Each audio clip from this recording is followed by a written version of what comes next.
is something in the deep water. There has always been something in the deep water. Long before the first oceanographic vessel lowered its instruments into the abyss, long before sonar mapped the continental shelves and submarine cameras peered into the Hydra trenches where the pressure would crush an unprotected human body in milliseconds, human beings who lived near the sea and traveled on it and depended on it for survival were absolutely certain, with the specific certainty of people who had seen things, that the ocean contained creatures of extraordinary size and extraordinary danger, creatures that could swallow ships, creatures that rose from the deep like living islands, only to pull sailors down when they stepped ashore on what they believed was solid ground, creatures with tentacles the length of harbors and eyes the size of millstones and a hunger that had no bottom. They were not wrong, not entirely, not in the ways that matter. The deep ocean does contain creatures of extraordinary size and genuine strangeness, animals so unlike anything that walks on land that ancient sailors who encountered them had no existing category to put them in, no vocabulary adequate to describe them, nothing to do but reach for the language of monsters and hope that the word carried enough weight to convey what they had seen. The giant squid is real, the oarfish is real, the whale shark is real. The colossal squid, which was not confirmed as a species until 1925 and not photographed alive until 2004, is real and reaches lengths that ancient sailors would have found entirely consistent with their most extreme monster stories. The ocean contains wonders that the mythology of sea monsters was, in its own way, trying to describe, and the distance between the description and the reality is often considerably smaller than the dismissive word mythology suggests. But the stories themselves, the specific, vivid, culturally rich stories of sea monsters that ancient peoples told about the waters around them, those stories are worth examining on their own terms, not just as misidentified biology, but as windows into the ways that different cultures understood the ocean, organized their fears about it, and used the figure of the monster to think about things that had nothing to do with marine biology at all. Welcome back to the Sleep Atlas. Let the night settle around you. Find your comfortable position. Let the sounds of wherever you are fade into background, and let me know in the comments where you are tuning in from and what time it is for you. Subscribe to the Sleep Atlas to continue exploring the enigmatic corners of history that make the perfect companions for sleep. Tonight we go to the deep water and we look at what is looking back. Chapter 1: The Wine-Dark Sea and What Swam in It. The Greeks had a complicated relationship with the sea. They lived on and around it. The Mediterranean is so thoroughly threaded through the Greek world that there are very few points in the Greek mainland or its islands from which you cannot smell salt water or see a patch of blue on the horizon. And they depended on it absolutely for trade and communication and the kind of military power that operates through control of sea lanes rather than through the occupation of territory. They were, by any reasonable measure, a maritime civilization, and yet the sea in Greek thought is consistently, almost obsessively, coded as dangerous. Not just practically dangerous the way a horse is dangerous or a mountain pass in winter is dangerous, but cosmologically dangerous. The sea is where order ends. The sea is where the familiar rules of the land, the rules that make human civilization possible, do not apply. The sea is where monsters live. Poseidon, the god who rules the Mediterranean in Greek mythology, is not a benevolent figure.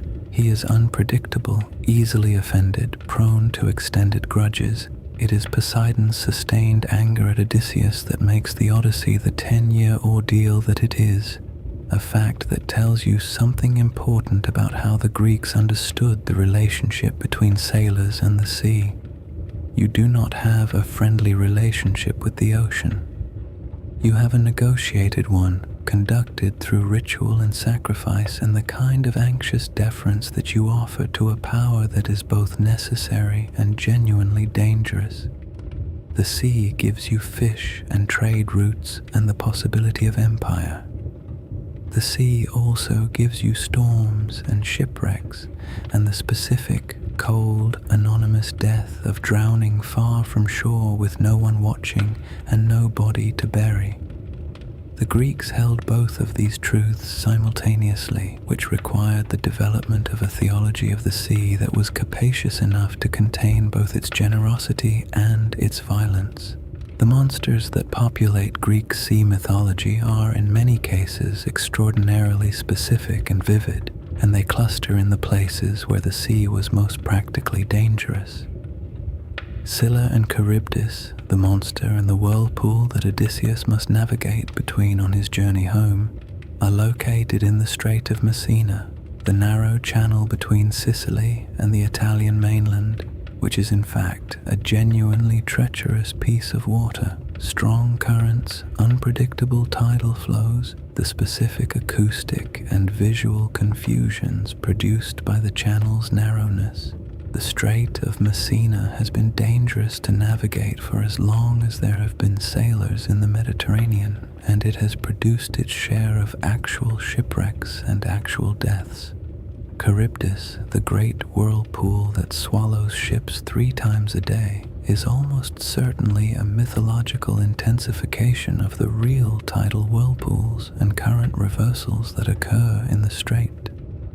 Scylla, the 6-headed monster that snatches sailors from the deck as they pass, may be an intensification of the rocky cliffs on the Italian side of the strait, where the current pushes ships dangerously close to stone. The myth is, in this reading, a navigation warning dressed in the language of the supernatural, a way of communicating to sailors, this passage is extraordinarily dangerous, in a form memorable enough to survive oral transmission without maps or written sailing directions.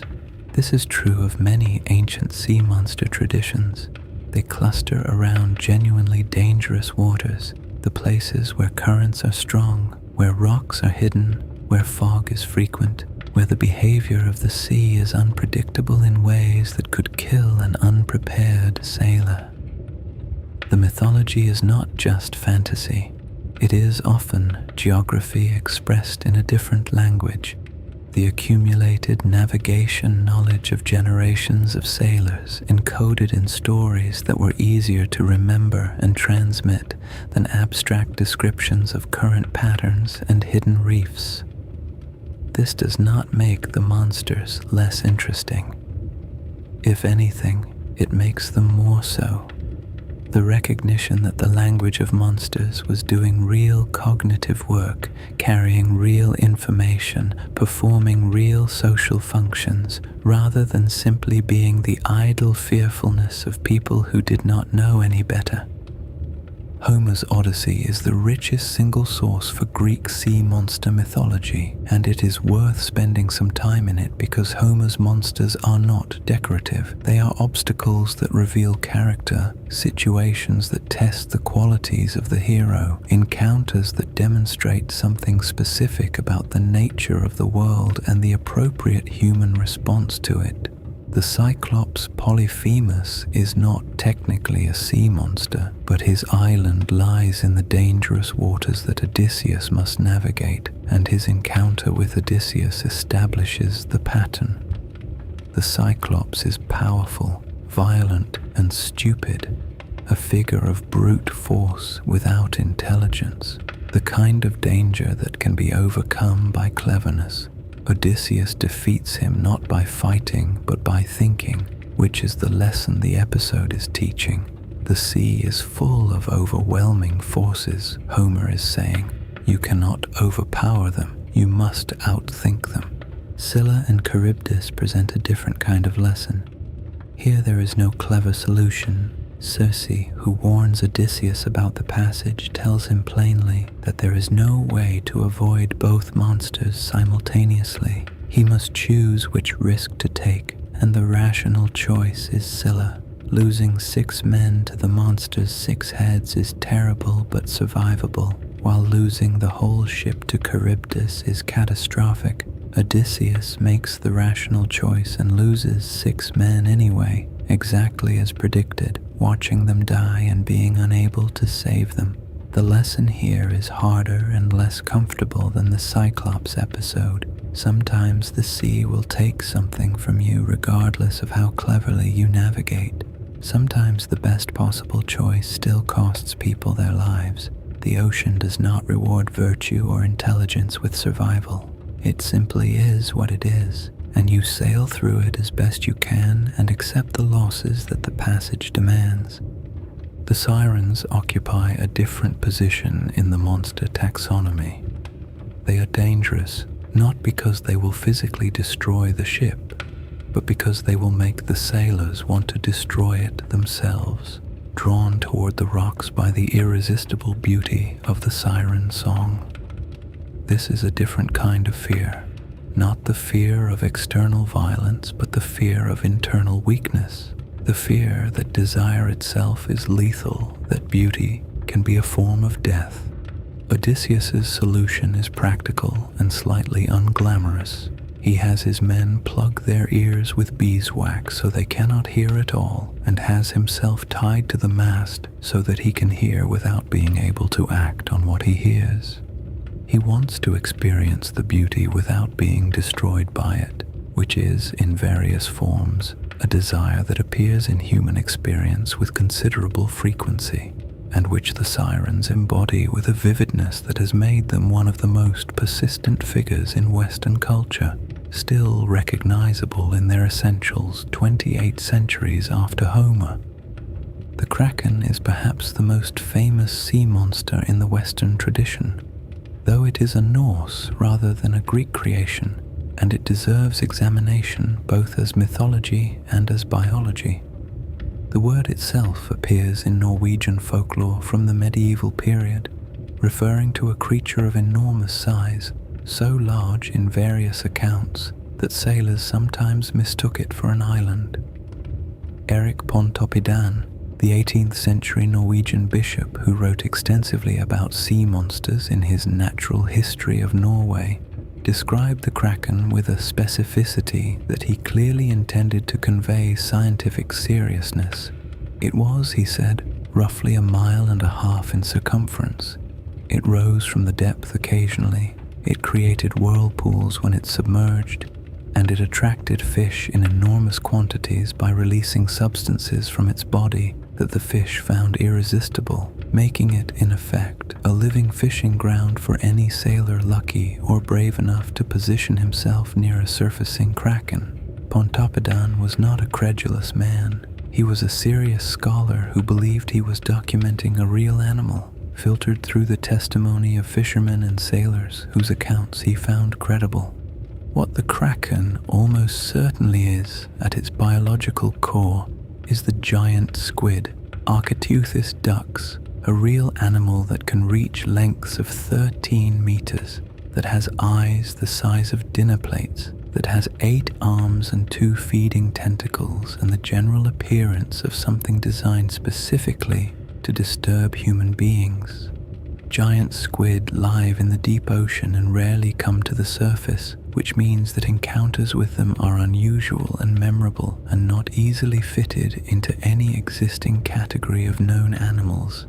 A dead or dying giant squid encountered at the surface, its enormous body washing in the waves, its massive eyes open and glazing, its tentacles spread in the water. This is something that would make an impression. This is something that a sailor who had never seen such a creature would struggle to describe in terms other than the language of monsters. The colossal squid, which is a separate species and is in some ways even more alarming than the giant squid, shorter but heavier, equipped with rotating hooks on its tentacles rather than just suckers, was not confirmed to science until the 20th century. Ancient sailors who encountered even its remains were working with a gap in their biological knowledge that no amount of rational skepticism could have filled. The sea serpent is the other great constant of maritime monster mythology, appearing in traditions from ancient Scandinavia to ancient India, from classical Greece to medieval Arab geographic writing, and it too has a plausible biological basis, or rather, several plausible biological bases, because the sea serpent category is almost certainly a composite of multiple real animals seen in circumstances that made identification difficult. The oarfish is the most frequently cited candidate, and with good reason. Regalicus glessner, to use its scientific name, is a real fish that can reach lengths of 11 meters, has a long ribbon-like silver body, a spectacular red dorsal fin that runs the length of its body like a crest, and a habit of swimming vertically near the surface when it is sick or dying, with its body undulating in the water in a way that would look, to a sailor who had never seen such a thing, remarkably like a large serpent. Oarfish are rarely encountered because they normally live in deep water, but dead and dying individuals wash ashore or appear at the surface with some regularity, and their appearance has been reported from every ocean on Earth. It would be extraordinary if this animal had not contributed to sea serpent mythology, given how perfectly it fits the physical description. The Norse tradition of sea monsters is particularly rich and particularly vivid, and it reflects the specific character of the waters in which Norse sailors operated, the North Atlantic and the Arctic Ocean, which are considerably more hostile, more dramatic and more capable of extreme weather events than the Mediterranean, and which contain their own roster of genuinely formidable marine life. The Jörmungandr, the Midgard serpent of Norse mythology, is a creature so large that it encircles the entire world and bites its own tail. A cosmological monster rather than a practical navigational hazard incorporated into the Norse understanding of the structure of the universe itself. It is the enemy of Thor, and at Ragnarok, the Norse apocalypse, Thor will kill it and then die himself from its venom after walking 9 steps. The Jörmungandr is too large to be a misidentified real animal. It is a symbol, the ocean itself personified as a serpent, the boundary of the known world, the thing that encircles and limits and threatens the world of human beings with its constant, cold, patient presence. Chapter 2. Leviathan, Coastal Fears and the Monsters of the Ancient Near East. Before Greece and Rome organized the mythology of the Western world into the forms that later centuries inherited, there was an older tradition of sea monster mythology rooted in the ancient Near East, in Mesopotamia and Canaan and Egypt and the cultures that surrounded the Eastern Mediterranean and the Persian Gulf. And this tradition is in many ways more interesting and more theologically rich than the Greek version, because it places the sea monster not just in the ocean but at the very center of the cosmos, as a fundamental element of the structure of reality itself. The sea, in these older traditions, is not simply a dangerous place that happens to contain monsters. The sea is primordial chaos, the original, undifferentiated pre-creation state of existence, and the monster that embodies it is not an animal but a principle, the principle of disorder and darkness and the terrifying formlessness that preceded the world as we know it. The most significant of these ancient Near Eastern sea monsters is Tiamat, from the Babylonian creation epic known as the Enuma Elish, a text that was probably composed sometime in the 2nd millennium BCE, and that describes the creation of the world as the outcome of a battle between the young god Marduk and the primordial sea goddess Tiamat.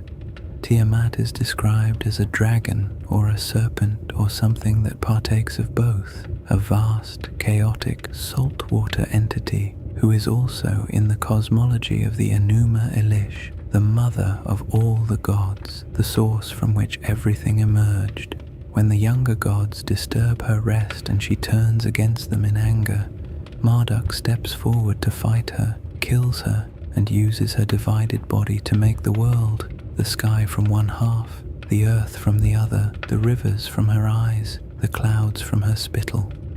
Creation in this cosmology is the domestication of chaos, the transformation of the monster into the world, the imposition of order on the undifferentiated saltwater darkness of the beginning.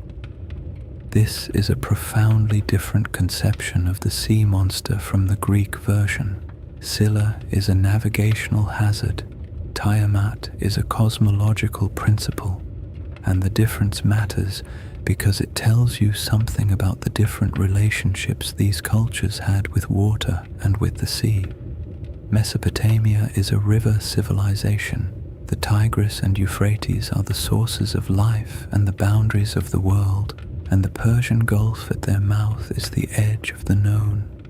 The salt water that lies beyond is genuinely other, genuinely unknown, genuinely associated with the kind of formless darkness that precedes and threatens the ordered world.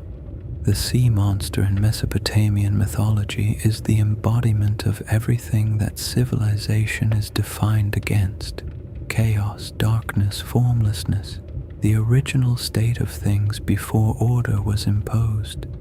Killing the monster is not just a hero's feat, it is the act of creation itself. The Hebrew tradition inherits much of this ancient Near Eastern sea monster mythology and refashions it in characteristically complex ways. Leviathan, the great sea monster of the Hebrew Bible, is one of the most fascinating figures in the entire tradition, precisely because the texts that mention it are not entirely consistent about what it is or what it represents. In the book of Job, Leviathan appears as the ultimate demonstration of divine power. God asks Job in the famous speeches from the whirlwind whether Job can bind the Leviathan, whether he can put a hook in its nose or fill its skin with harpoons. The rhetorical point is that Job, who has been questioning divine justice, cannot begin to comprehend the scale of what God has made and what God controls. Leviathan is the unanswerable argument, the thing so far beyond human capacity that its existence alone refutes any claim to human understanding of the cosmic order. In some other Hebrew texts, Leviathan appears as a chaos monster defeated by God at the creation, a figure clearly related to Tiamat, performing the same cosmological function of representing the primordial disorder that must be overcome for the world to exist. And in later apocalyptic literature, Leviathan becomes an eschatological figure, the monster that will be defeated again at the end of time, whose flesh will be served as a banquet for the righteous at the messianic feast. The same creature serves, across different texts and different periods, as a symbol of God's power, of primordial chaos, of the incomprehensibility of the natural world, and of the ultimate triumph of order over disorder at the end of history. It is a remarkably versatile figure, and its versatility reflects the genuine depth of the cultural anxiety about the sea and its monsters that underlies all of these uses. What does Leviathan actually look like?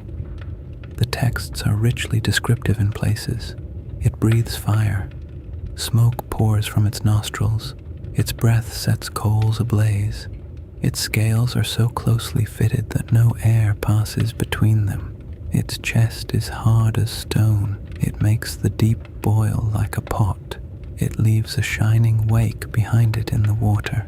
These descriptions have led some scholars to see in Leviathan a mythological version of the Nile crocodile, an animal that would have been familiar to people in the ancient Near East, that is genuinely formidable, that has the kind of armored appearance described in the texts, and that does occasionally bask with its mouth open in a way that could, to an imaginative observer, suggest the exhalation of heat or fire other scholars see in Leviathan the sperm whale, which does indeed make the sea boil and foam when it surfaces, and which leaves a distinctive and long-lasting wake behind it. Still others see a composite, an imaginary animal assembled from the most impressive and terrifying features of multiple real animals scaled up to cosmological proportions.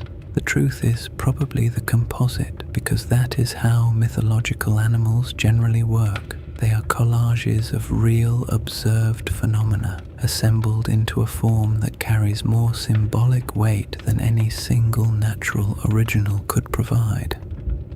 The Egyptian tradition of sea monsters is shaped by Egypt's specific geographical relationship with water, which is different from both the Mesopotamian and the Greek relationships.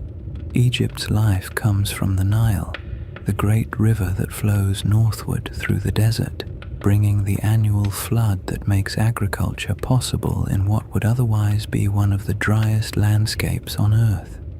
The Mediterranean to the north is navigated but is not the center of the Egyptian world the way it is for the Greeks. The Red Sea to the east is used for trade but is genuinely dangerous in ways that the Mediterranean is not. Its coral reefs, its navigational difficulties, its exposure to wind, and it feeds into the mythology accordingly. Apep, the great serpent of Egyptian cosmology, is not a sea monster in the Mediterranean sense, but a creature of the primordial darkness, the chaos that threatens the ordered world every night when the sun descends below the horizon and must navigate the underworld to rise again in the morning. Every dawn is the defeat of Apep. Every sunrise is the victory of order over chaos. The serpent that threatens the world in Egyptian mythology is cosmic rather than maritime, but it performs the same fundamental function as Tiamat and Leviathan. It is the principle of disorder embodied in a single, overwhelming creature, the thing against which the ordered world defines itself. The coastal peoples of the ancient Levant, the Phoenicians, the Canaanites, the Philistines, were the great maritime traders of the ancient world before the Greeks assumed that role, and their mythology reflects a deep and practical familiarity with the sea that is somewhat different from the more ambivalent relationship that inland civilizations like Mesopotamia had with it. The Canaanite sea god Yam, whose name simply means sea, is a figure of considerable power in Canaanite mythology, a rival to the storm god Baal in the divine hierarchy, a force that must be defeated and subdued for the world to be habitable. The conflict between Baal and Yam, which is described in texts discovered at the ancient city of Ugarit in the early 20th century, is another version of the cosmic sea monster battle, the defeat of the chaotic ocean by the divine power that maintains the ordered world. These Ugaritic texts, discovered in 1929 and representing one of the most significant finds in the history of Near Eastern archaeology, revealed how widespread and how old this mythological pattern was. The divine warrior defeating the sea monster as an act of cosmic ordering appears across the ancient Near East in forms close enough to each other to suggest either a shared origin or a shared response to a shared reality. That shared reality is worth pausing on. The ancient Mediterranean and Near Eastern worlds were worlds in which the sea was a constant presence, not a background detail, but a central fact of geography, economy, and experience. People who lived near the sea had a relationship with it that was simultaneously deeply practical and deeply uncertain. The sea provided fish and trade routes and the connectivity that made civilization possible across large areas. The sea also provided storms and drowning and the specific, terrible unpredictability of a force that obeyed no human authority and respected no human claim. The sea monster traditions of these cultures were not primarily about describing specific animals, though they sometimes incorporated observations of real animals. They were about giving form and name and story to the experience of that uncertainty, making the sea's danger comprehensible by personifying it, making the sea's power manageable by inserting it into narratives that had outcomes, making the fear of the ocean into something that could be told around a fire and shared, and therefore, in some small but real way, domesticated. The Phoenicians, who were the most accomplished navigators of the ancient Mediterranean before the Greeks and Romans, had a particularly interesting relationship with sea monster mythology, because they were the people who had actually sailed to the edges of the known world and come back with reports of what was out there. Phoenician traders reached Britain, probably reached West Africa, and may have circumnavigated Africa entirely, an extraordinary feat of navigation and endurance if the ancient reports are accurate. The edges of their navigational world were the edges of the known world, and the edges of the known world were where the monsters were. This is not incidental. The monster traditions of the ancient world were specifically calibrated to the edges of knowledge. The places where the familiar geography ended and the unknown began were precisely the places where the mythology placed its most extreme creatures, because the monster is, among other things, a marker of the boundary of the known. Beyond here, the geography says, things are different. Beyond here, our rules do not apply. Beyond here, be monsters. The Pillars of Hercules, the ancient name for the Strait of Gibraltar, the narrow passage between the Mediterranean and the Atlantic, were, in Greek and Roman mythology, the boundary of the navigable world, set there by Hercules as a warning. Beyond them lay the open Atlantic, which ancient Mediterranean sailors knew was out there and which they had various ideas about, some terrifying, involving whirlpools and sea monsters and the edge of the world, some more pragmatic, involving strong currents and unpredictable winds, and the simple practical danger of an ocean without the Mediterranean's relatively sheltered character. The monsters associated with the waters beyond the pillars were consistently described as larger and more formidable than the monsters of the Mediterranean itself, which is entirely consistent with the logic of the boundary. The further you go from the known world, the worse the monsters get, because the monsters are the geography of the unknown expressed in biological terms. Hanno the Navigator, the Carthaginian explorer, who led an expedition along the West African coast sometime in the 5th century BCE, brought back accounts of creatures that he and his crew encountered that sit at exactly this intersection of monster mythology and biological reality. Hanno's account, the Periplus of Hanno, describes various animals seen on the coast, elephants, crocodiles, hippopotamuses, in terms that are clearly based on genuine observation, even if filtered through the interpretive frameworks available to a Carthaginian of the 5th century. It also describes encounters with what Hanno called gorillae, hairy wild people seen on the coast, from which we derive the word gorilla, and with what appear to be actual gorillas, animals so unlike anything in the Mediterranean world that Hanno could only describe them in terms that blurred the line between animal and monster. This is the navigator at the edge of the known world, encountering real things and doing his best to describe them in a language that was not built to contain them. The monster is sometimes the real thing, seen clearly but without the words to say what it is.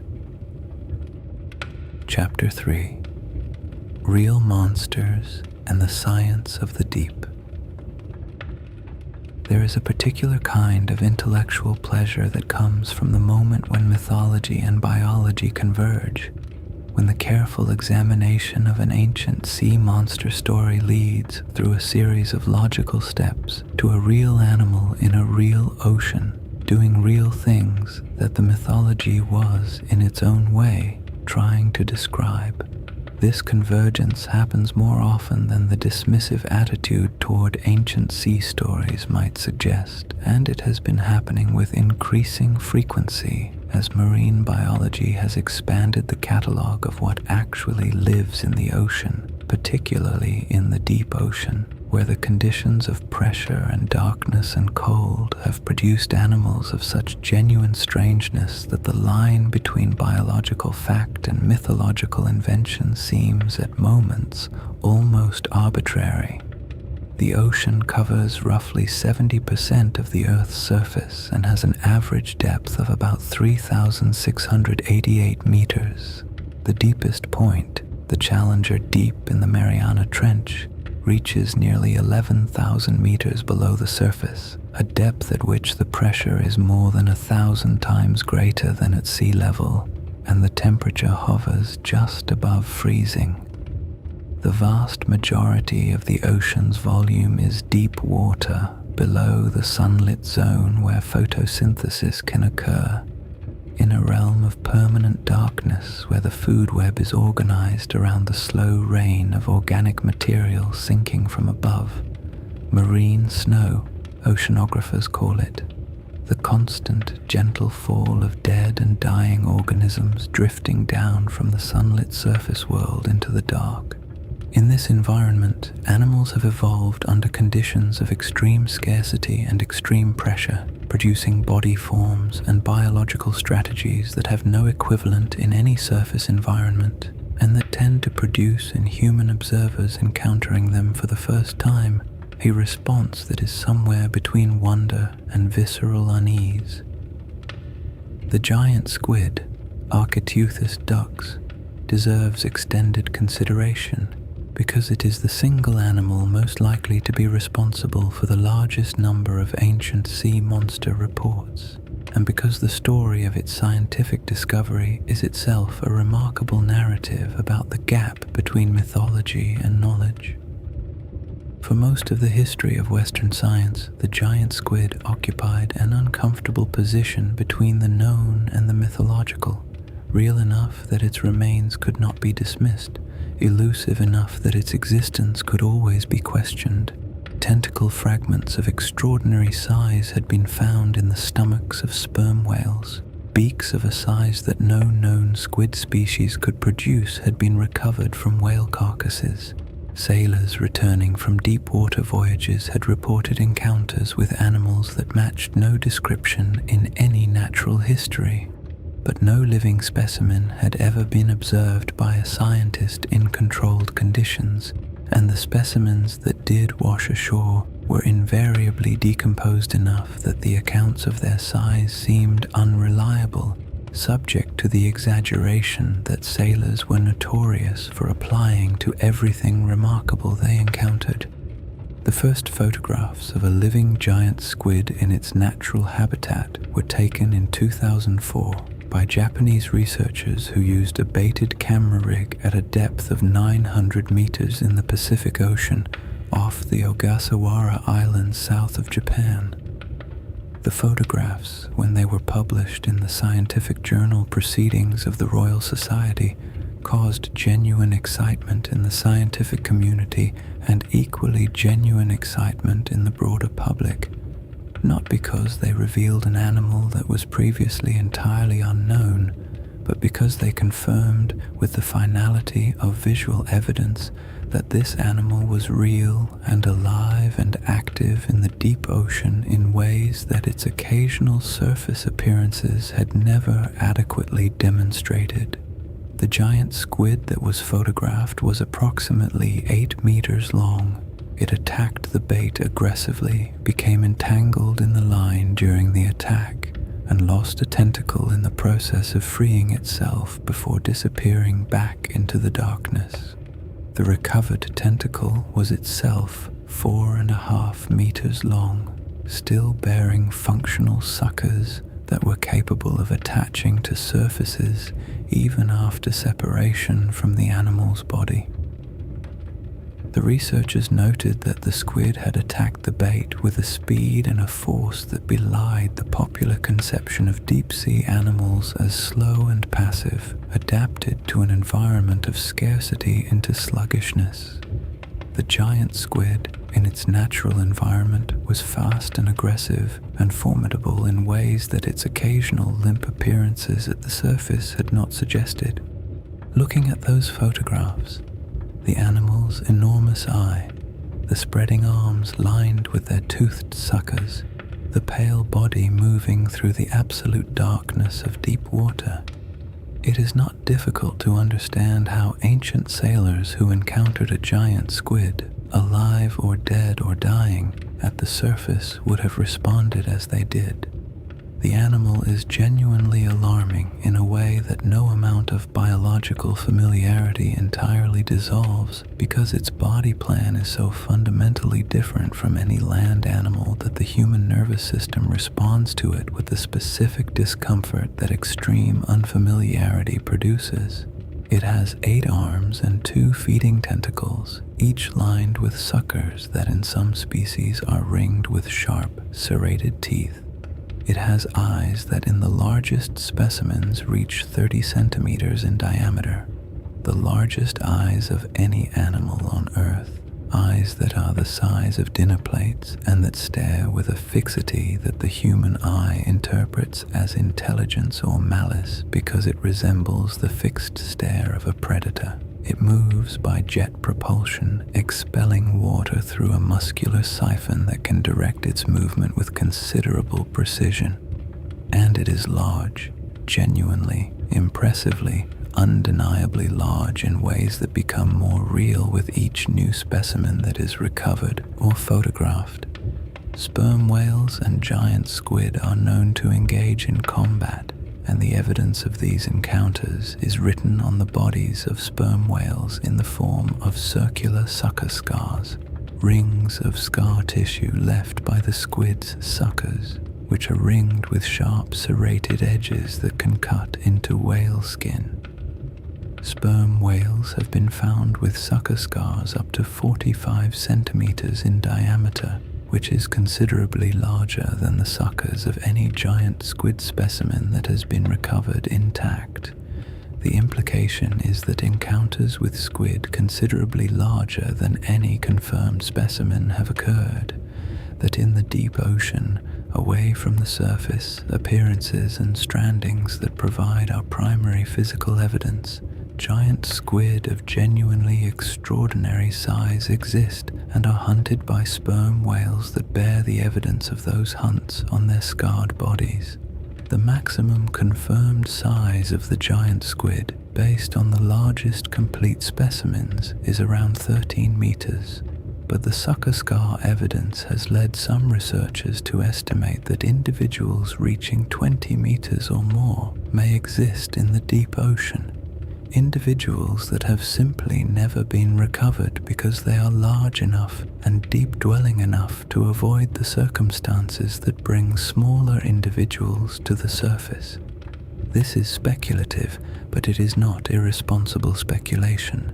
It is the kind of inference from physical evidence that science routinely makes, and it means that the boundary between the confirmed giant squid and the mythological kraken is considerably narrower than it is comfortable to think about. The colossal squid, Messonychoteuthis hamiltoni, is a separate species from the giant squid, and in some ways an even more alarming one. It is shorter than the giant squid, but considerably heavier, with a more robust body and tentacles equipped not with simple suckers, but with rotating hooks, sharp, curved, swiveling hooks that can grip prey with a tenacity that the sucker-based grip of the giant squid cannot match. It lives at depths between 1,000 and 2,200 meters, primarily in Antarctic waters, and it was not confirmed as a species until 1925, When 2 tentacles were found in the stomach of a sperm whale and examined by scientists who recognized them as belonging to a previously undescribed animal, the first complete specimen was not recovered until 2003, when a juvenile was caught in an Antarctic toothfish longline operation, the largest complete specimen ever recovered, a female weighing approximately 495 kilograms and measuring about 4.2 meters in mantle length, with a total estimated length of around 10 meters, was caught by a New Zealand fishing vessel in the Ross Sea in 2007 and is now preserved at the Museum of New Zealand Te Papa Tongarewa in Wellington. The colossal squid's eyes are, proportionally and absolutely, the largest of any animal ever recorded. The eyes of the 2007 specimen measured 27 centimeters in diameter, almost as large as a basketball, with a lens the size of an orange. These enormous eyes are an adaptation to the extreme darkness of the deep ocean, gathering light with a sensitivity that allows the animal to detect the bioluminescent flashes of other deep-sea animals and the faint silhouettes of objects against the slightly less dark water above.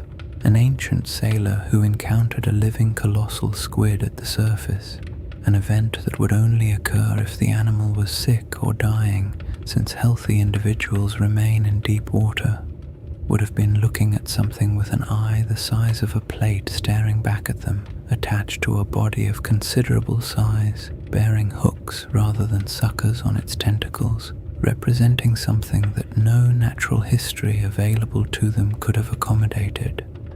The monster report that would have resulted from such an encounter would have been entirely understandable and would have contained, in its essential details, more truth than a later rationalist dismissal of sea monster stories would easily credit. The oarfish presents a different case. Not a hidden animal, exactly, but an animal that is so rarely encountered alive and in good condition that its mythology had centuries to develop before the biology caught up with it.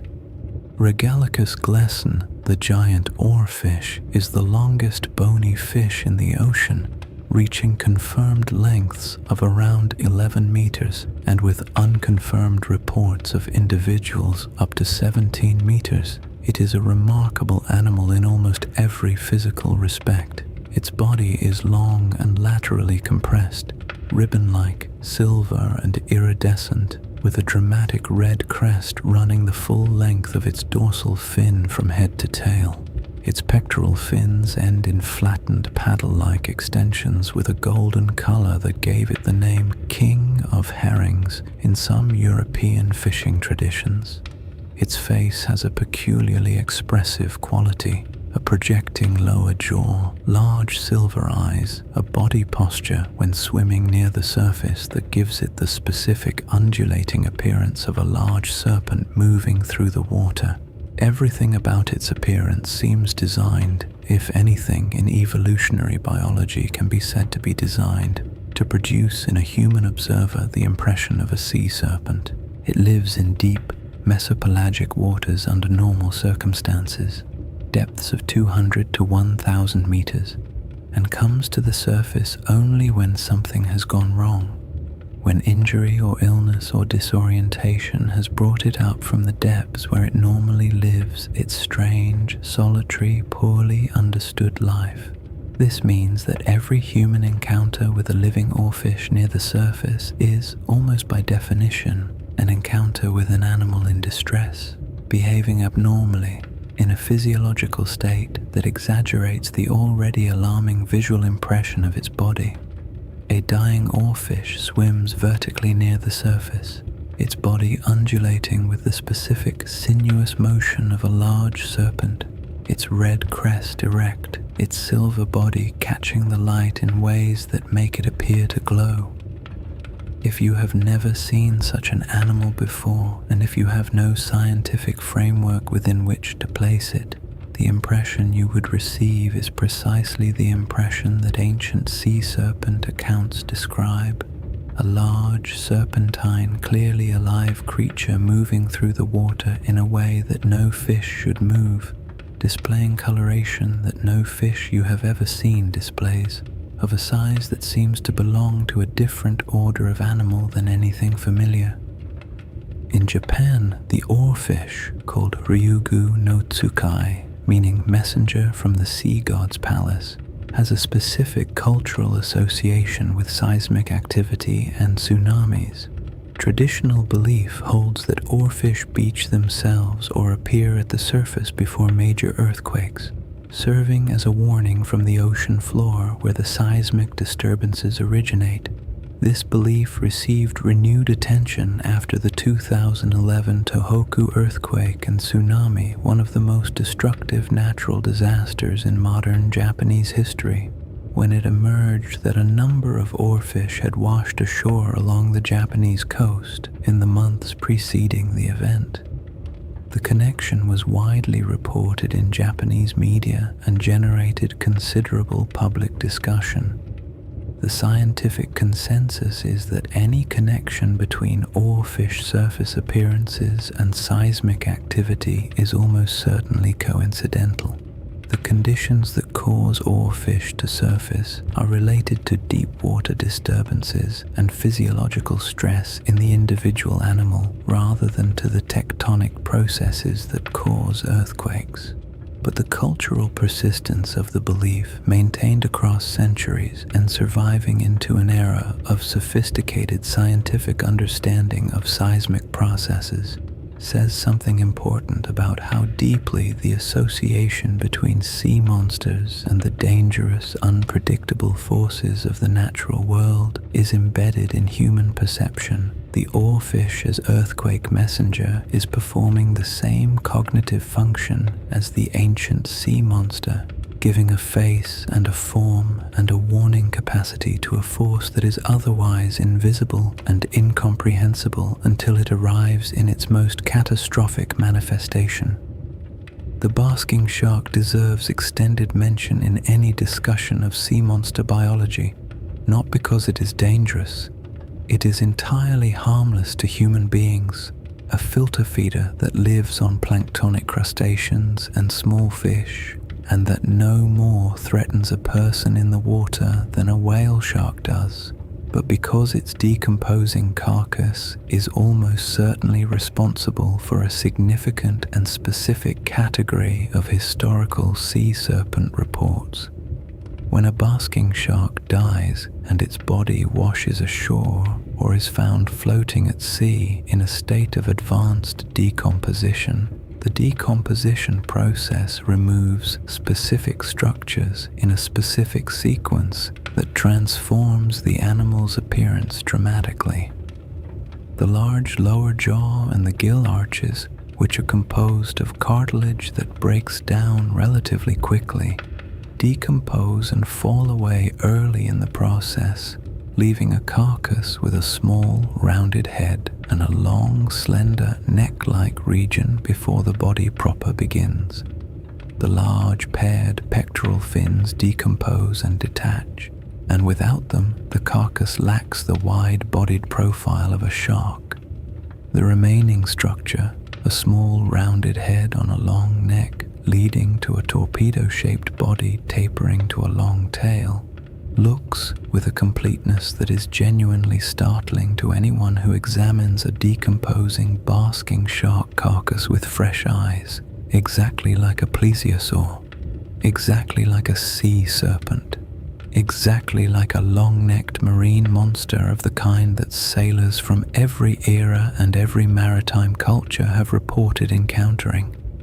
Several well-documented historical sea serpent reports, examined retrospectively with the benefit of photographic evidence and modern biological knowledge, have been identified as decomposing basking shark carcasses. The Stronsay beast, a carcass washed ashore on the Orkney island of Stronsay in 1808, was examined by naturalists who measured it at roughly 11 meters in length and described a long neck, a small head, and a mane of bristly material along its back, all features consistent with an advanced decomposition basking shark though the naturalists of the period identified it as a new species of sea monster and named it Holsidrus pontopidani in honor of the Norwegian bishop who had written so enthusiastically about the kraken.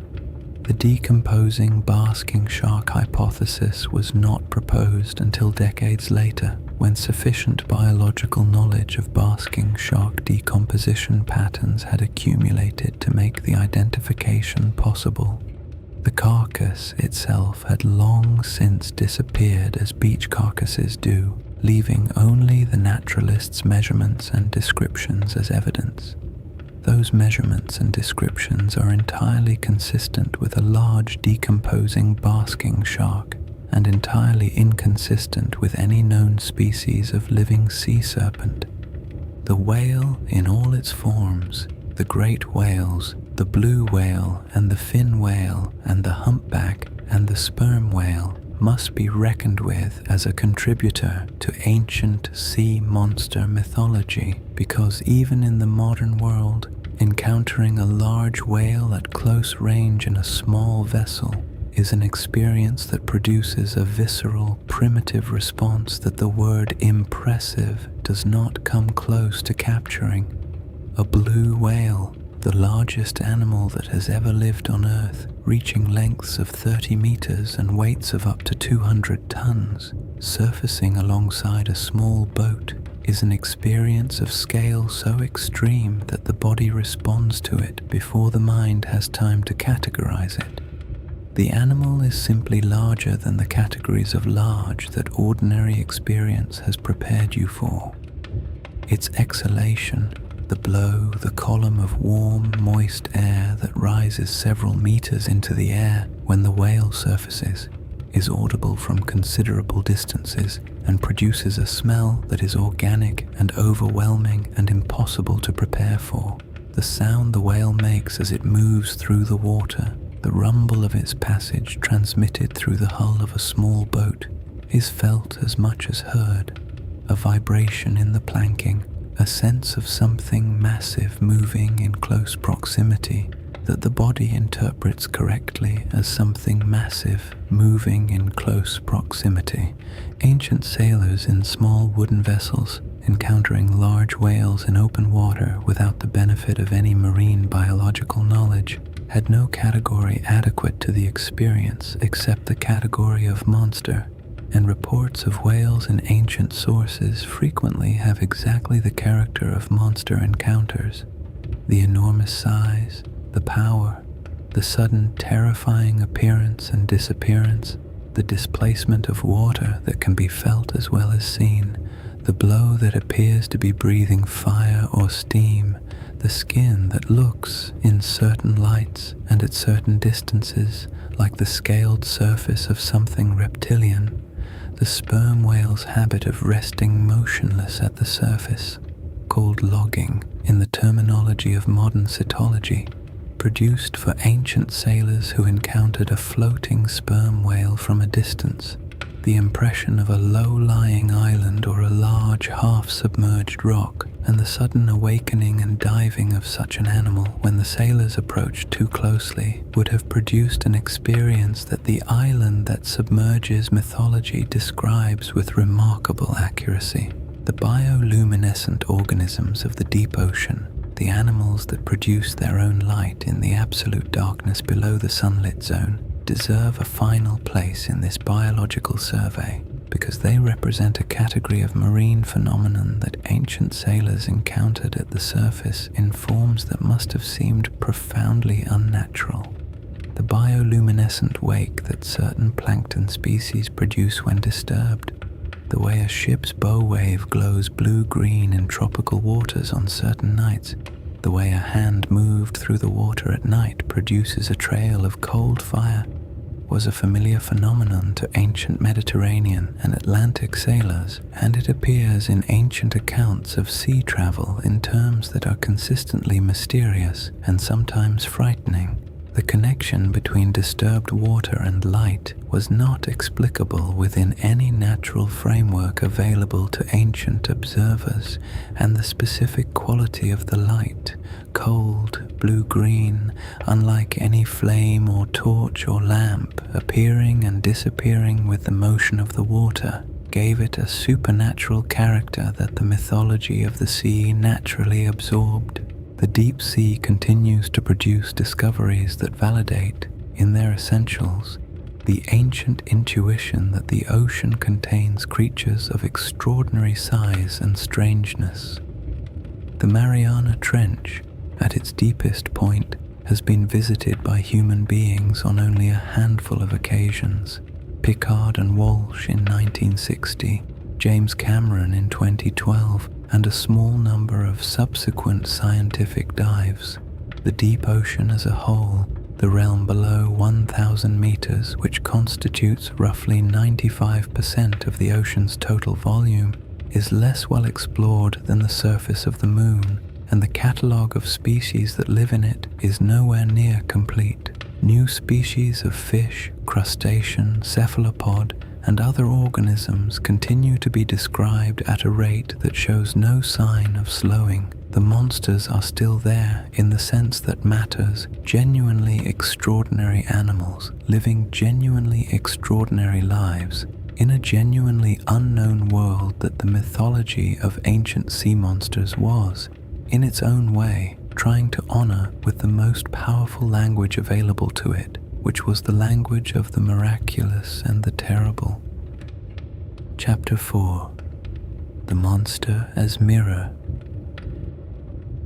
There is a moment when you have spent enough time with sea monster stories from across the ancient world, when you begin to notice something that is not biological and not geographical, but psychological and cultural and profoundly revealing about the relationship between human beings and the vast, indifferent, generative darkness of the ocean they have always lived beside and depended on and feared.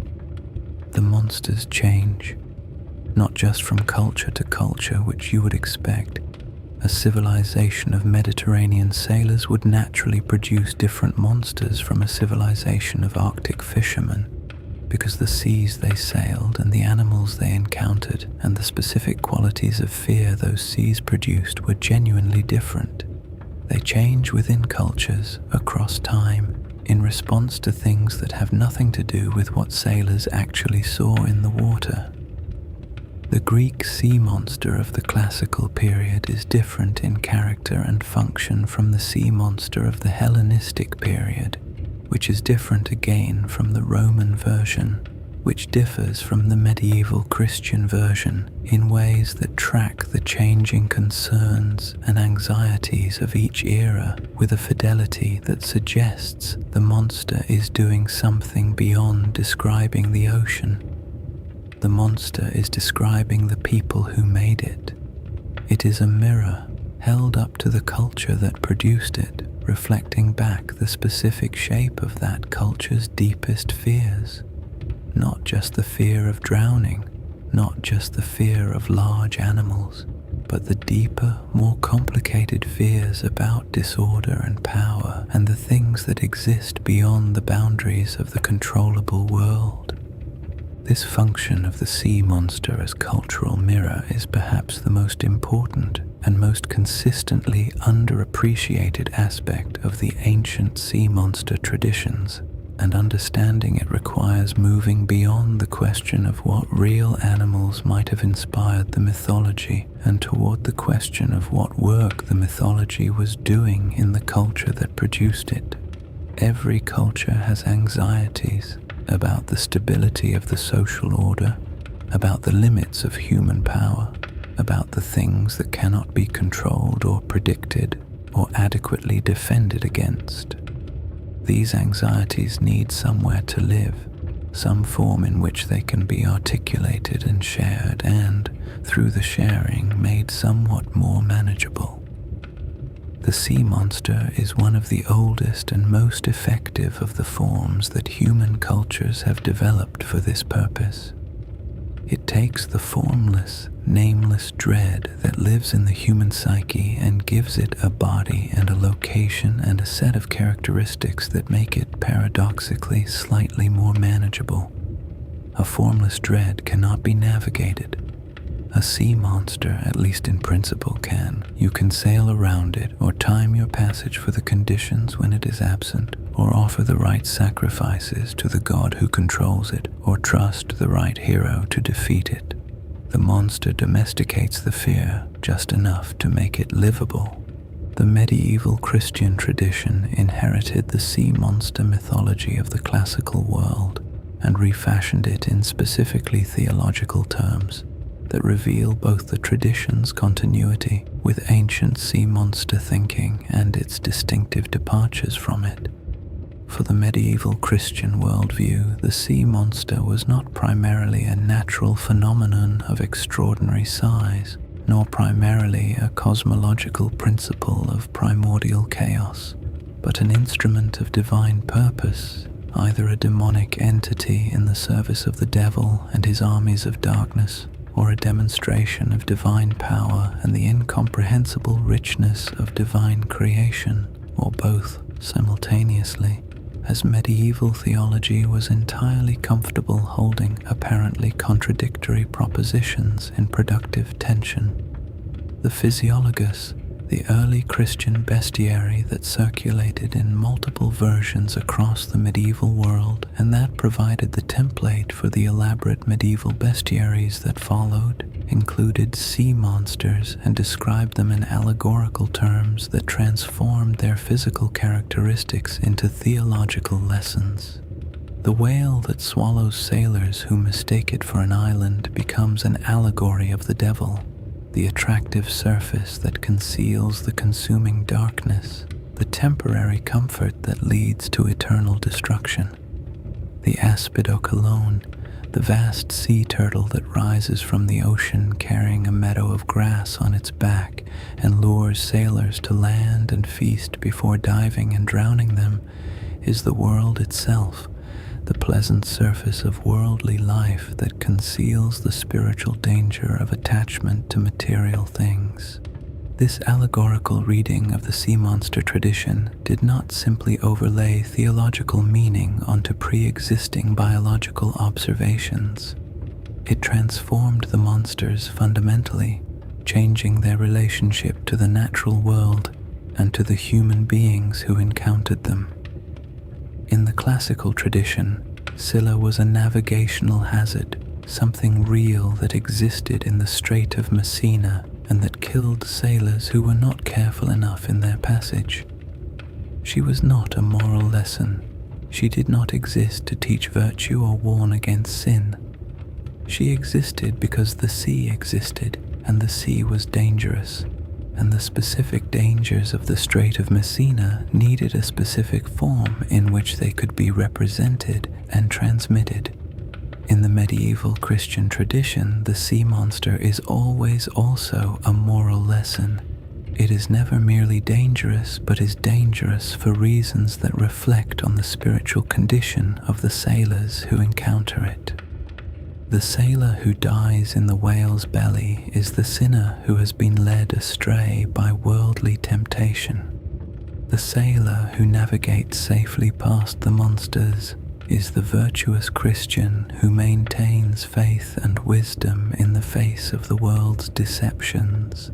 This moralization of the sea monster tradition had consequences for how the tradition developed in the medieval period that are worth tracing. When the monster becomes a moral lesson rather than a natural phenomenon, the physical details of the monster become subordinate to the allegorical details.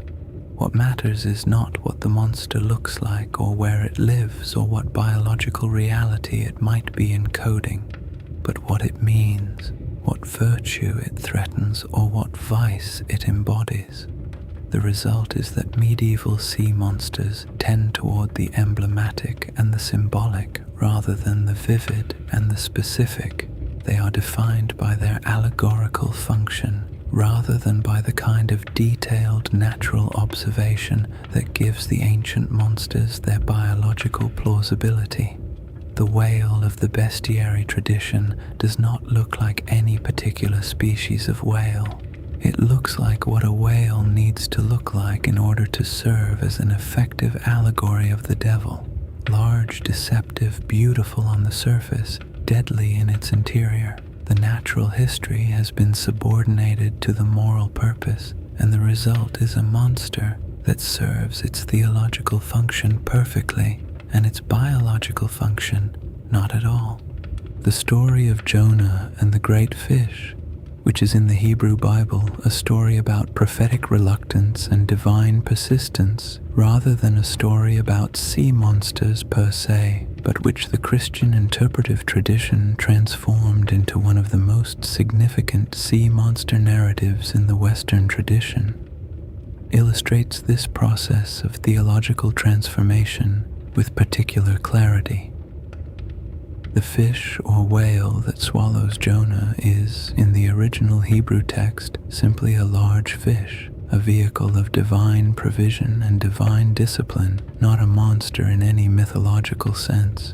But in the Christian allegorical tradition, the fish becomes a figure of death and resurrection. Jonah in the whale's belly for 3 days and 3 nights is the typological prefiguration of Christ in the tomb. And the whale itself becomes a figure of the underworld, the belly of the monster, as the realm of death through which the prophet must pass before emerging into renewed commission and renewed life. The monster that swallows is not simply dangerous. It is, in this reading, a threshold, the entrance to a different kind of experience, the forced descent into darkness that precedes a forced descent into light. Jonah goes into the darkness of the fish's belly and comes out changed, his mission clarified, his resistance overcome, his relationship with the divine purpose restructured by the experience of being entirely in the power of something he could not resist. The monster, in this reading, is a spiritual technology, not a thing to be avoided, but a thing to be endured, because the endurance is itself the transformation. This reading of the sea monster as threshold, as the guardian of transformation rather than simply the agent of destruction, appears in traditions across the ancient and medieval world with a consistency that suggests it is tapping into something deep and genuine in the human psychological relationship with overwhelming natural forces. The hero who must pass through or past the monster is changed by the encounter in ways that the straightforward defeat of an ordinary enemy would not produce. Odysseus is not the same man after navigating Scylla and Charybdis. The ordeal of the passage, the loss of 6 men to Scylla's 6 heads, the helplessness of watching them die without being able to prevent it, the specific experience of navigating between 2 overwhelming forces while knowing that either one could destroy everything, leaves a mark that the victories over Polyphemus and the suitors do not. The monsters of the sea are the curriculum of a specific kind of wisdom, the wisdom that comes not from defeating the overwhelming but from surviving it, from passing through the experience of being small in the face of the enormous and carrying that experience back into ordinary life as a changed understanding of what ordinary life actually is. The Scandinavian tradition of sea monsters produced in the medieval period one of the most philosophically interesting sea monster concepts in the entire world tradition, the Hafgufa, which is the creature most closely identified with the kraken in its original pre-literary form. The Hafgufa is described in the 13th century Norwegian King's Mirror with a specificity that suggests genuine traditional knowledge rather than simple invention, and what is described is genuinely extraordinary. The Hafgufa is one of only 2 of its kind in the entire ocean.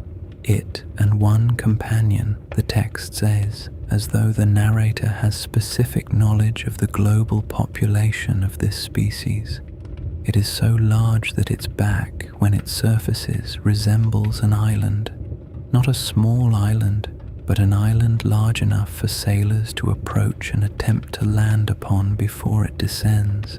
An island of living flesh that exhales a breath so rich in nutrients that fish gather around its open mouth in enormous numbers, making the area near the surfacing Hafgufa one of the most productive fishing grounds in the ocean, provided you survive the experience of being near it when it descends.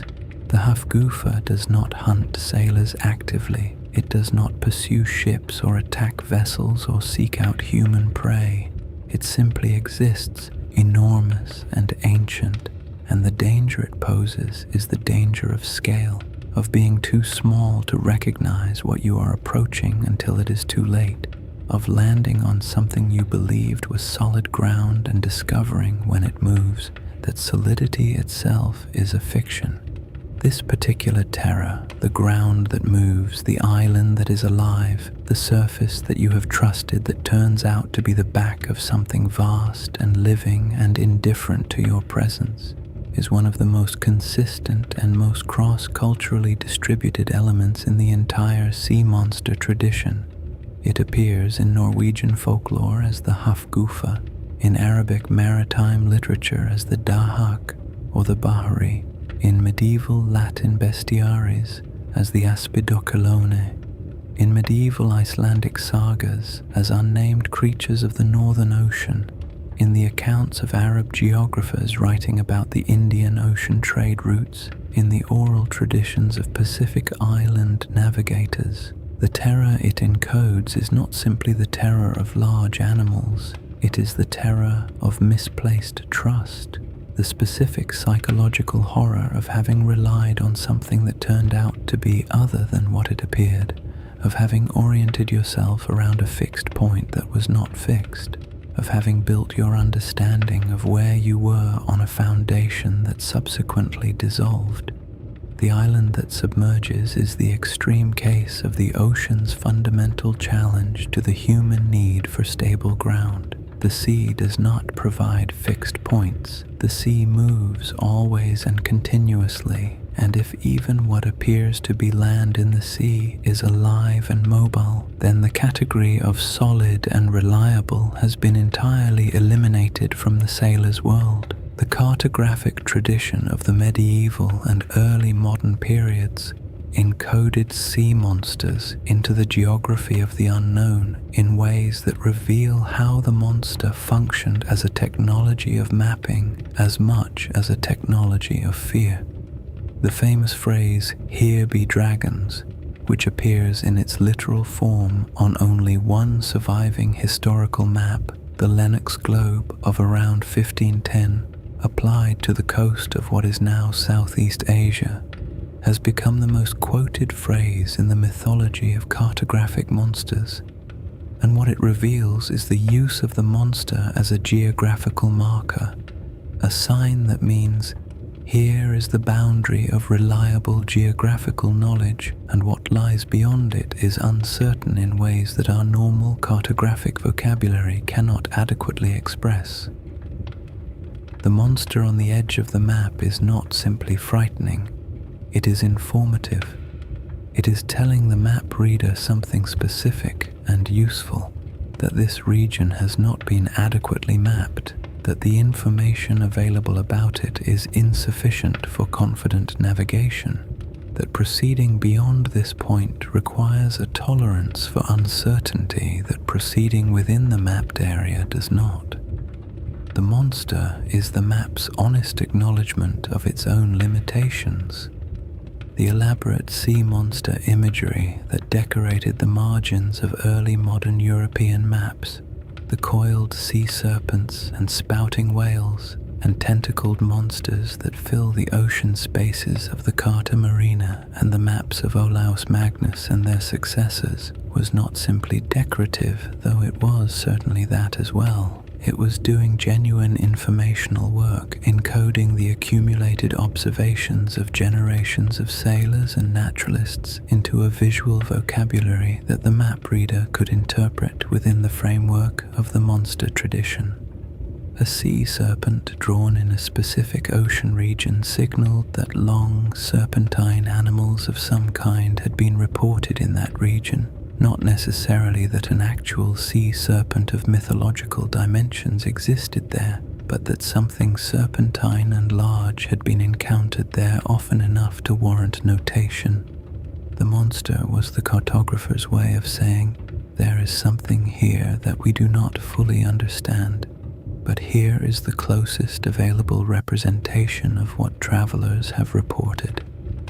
The mapping of the unknown, in the absence of adequate scientific vocabulary, required the vocabulary of the monstrous. The transition from the age of monsters to the age of natural history, the gradual replacement of the sea monster tradition by the scientific tradition of marine biology, which began in earnest in the 17th and 18th centuries and accelerated dramatically in the 19th with the development of oceanographic research vessels and deep-sea dredging technology, was not as clean a break as the history of science sometimes presents it. The natural historians who developed the new science of marine biology did not simply dismiss the sea monster tradition. They engaged with it, attempted to evaluate its specific claims against the growing body of biological evidence, and in many cases found that specific reports, while not supporting the existence of mythological monsters, were encoding genuine observations of real animals in a vocabulary that natural history could now translate into something more precise.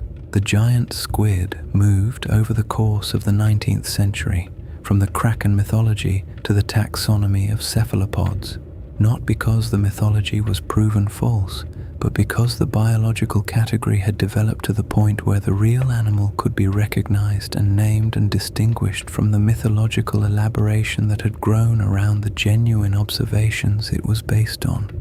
The sea monster is not dead. It has simply changed address, moved from the edges of the navigational chart into the depths of the ocean itself, into the parts of the physical world that remain genuinely unknown and genuinely unmapped, where the real animals doing the real things that feed the mythology are still living their extraordinary lives in conditions of cold and darkness and pressure that human beings have barely begun to visit. The giant squid is still down there. The colossal squid is still down there. The oarfish and the frilled shark and the barrelly fish and the siphonophores that stretch for 40 meters through the water column and the bioluminescent ctenophores that pulse with cold fire in the absolute dark are still down there, doing things we have barely seen, living lives we barely understand, in a world that the ancient mythology of sea monsters was, in its own prescientific way, trying to acknowledge and honor with the most powerful language it had.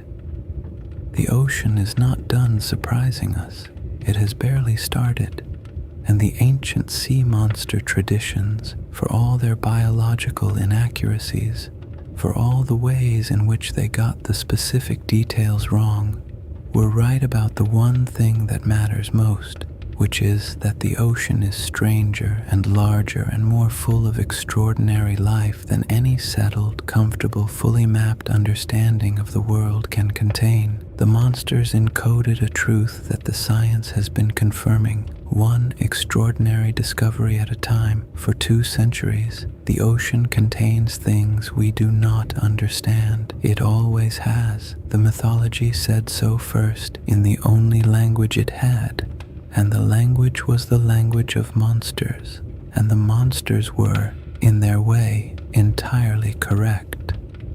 And here, at the surface of our long dive through the ancient mythology of the deep, we come back up for air, back to the quiet room, back to the familiar darkness, back to the world above the water, where the ground stays solid and the light, when it comes from the expected direction. We have traveled a long way tonight.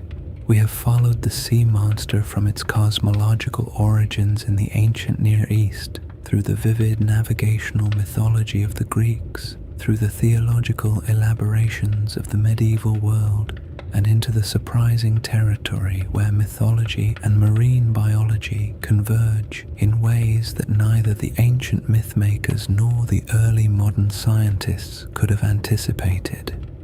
What the sea monsters of the ancient world were trying to say, what they were always trying to say in their various forms and from their various traditions, is something that remains true and worth saying. The ocean is not like the land. The ocean does not operate on human terms, does not recognize human claims, does not provide the kind of reliable, stable, mappable reality that human civilization requires to function. The ocean is larger than our knowledge of it, stranger than our descriptions of it, more full of extraordinary life than our catalogues of it. And in the parts of the ocean that remain genuinely unknown, in the dark, cold, pressure-crushed depths that represent the largest unexplored volume on the surface of the earth, there are almost certainly things we have not seen, animals we have not described, biological strategies we have not imagined. The monster is still there, in the most literal possible sense. It is just waiting for us to go deep enough to find it. Outside tonight, wherever you are, the ocean exists. If you are nowhere near it, it is still out there, covering most of the planet's surface, moving in its slow, enormous patterns of current and tide and thermal circulation, conducting the biological and chemical processes that make the atmosphere breathable and the climate livable and the whole system of life on this planet possible. The ancient sailors who populated it with monsters were, in their way, recognizing something important, that the ocean is the foundation of everything, the original environment, the place from which all life came and to which, in various ways, all life remains connected. The monster in the deep water is the deep water itself, personified and given a face. The ocean's own recognition of its power, given back to us in a form we can tell stories about. Let the deep water settle around you now, dark and cold and full of things we have not yet seen. Let the ancient monsters return to their depths, where they belong. The Kraken sinking back into the Norwegian dark, the Leviathan submerging into the waters of the biblical deep, the Scylla pulling back into the shadow of the Sicilian cliff. The water closes over them, the surface smooths, the ocean continues doing what it has always done, enormous and patient and essentially indifferent to whether we understand it or not. You are warm and dry and far from the deep water. The ground beneath you is solid and reliable and resolutely not a monster in disguise. Sleep well in the knowledge that the ocean is out there doing its extraordinary, ancient, monstrous work, just as it always has, just as it always will, long after every map we have ever made of it has dissolved into nothing. The deep keeps its secrets, and tonight, so can you.